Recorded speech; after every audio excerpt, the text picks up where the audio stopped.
Universitas Udayana melaksanakan ujian terbuka promosi untuk doktor, yaitu Dr. Niputu Yuliawati SPMK dalam disertasinya Promovenda Niputu Yuliawati mengangkat polimorfisme gen X-ray, repair cross complementing 1RS 25487 dan gen human 8 oxoguanine glycosylase 1RS 1052133 sebagai faktor risiko pterygium.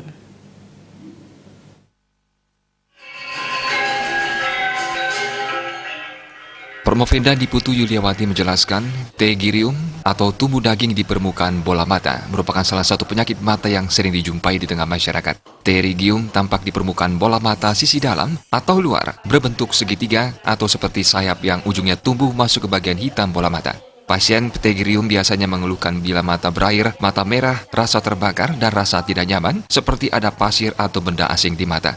Pterygium yang tumbuh menutupi pupil dapat mengakibatkan gangguan tajam penglihatan sehingga pasien mengeluh mata buram.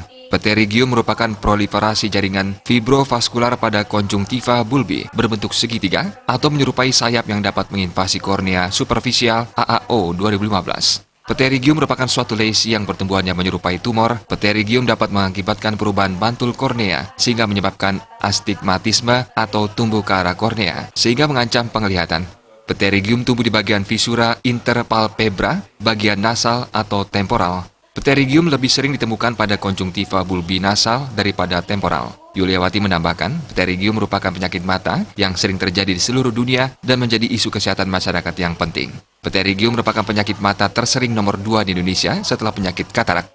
Sebelumnya pada disertasi saya hari ini saya mempresentasikan penelitian yaitu adanya 2 buah gen yang berperan dalam terjadinya pterygium, yaitu gen XRCC1 dan HUGG1. Kenapa 2 gen ini berperan? Karena 2 gen ini dianggap paling sensitif terhadap terjadinya pterygium.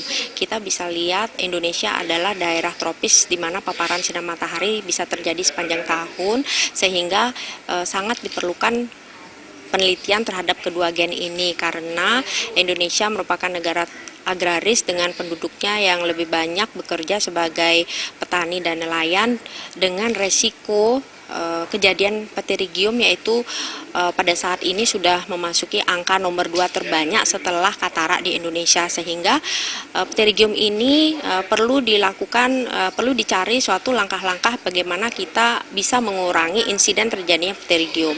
Dengan penelitian dasar terlebih dahulu yaitu kita melihat adanya faktor genetik yang berperan di sini, makanya perlu diteliti lebih lanjut adanya kemungkinan faktor genetik yang berperan, sehingga ke depannya kemungkinan akan diteliti lagi adanya terapi gen untuk bisa menekan terjadinya pterygium. Yuliawati menambahkan, polimorfisme gen HOG1RS 1052133 merupakan faktor risiko yang paling dominan dalam mekanisme variasi genetik terhadap kejadian pterygium. Penelitian lebih lanjut diperlukan terhadap faktor risiko pterygium yang lain, mengingat etiologi terjadinya pterygium dipengaruhi oleh beberapa faktor risiko yang lain, seperti peradangan dan infeksi. Pemberian edukasi dan informasi pentingnya penggunaan alat pelindung dari paparan sinar matahari, seperti topi dan kacamata anti radiasi, bisa menjadi saran terhadap hasil penelitian ini. Ngurawira, Bali TV.